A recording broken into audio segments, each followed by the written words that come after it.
promotion បណ្ណោឯនឹងឆ្លងឆ្នាំសកល2025ចូល2026បានម្ដងហើយឥឡូវនេះខាងក្រុមហ៊ុនយើងខ្ញុំបានលក់ promotion បញ្ចុះតម្លៃពិសេសចាប់ពី 15% រហូតដល់ 20% និងមានថែមជូនកាដូជាច្រើនដែលមានដូចជាសម្រាប់អតិថិជនធ្វើការបញ្ជាទិញទូដៃសុវត្ថិភាព Mac Goodwill ចាប់ពីទម្ងន់45គីឡូរហូតដល់300គីឡូមានការបញ្ចុះតម្លៃពិសេសរហូតដល់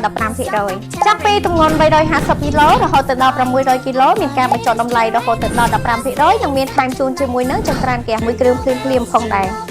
លើពីនេះទៅទៀតសម្រាប់អតិថិជនធ្វើការបញ្ជាទិញទូដៃសុវត្ថិភាព Mac Goodwill ប្រភេទទូដៃទម្លាក់លុយទូដៃ2ជាន់ទូដៃនៅក្នុងទូដែកនិងទូ File Cabinet Set មានការបញ្ចុះតម្លៃពិសេសរហូតដល់ 20% ភ្លាមៗនិងមានថែមជូនជាមួយនឹងចង្ក្រានហ្គាសមួយគ្រឿងភ្លាមៗទៀតផង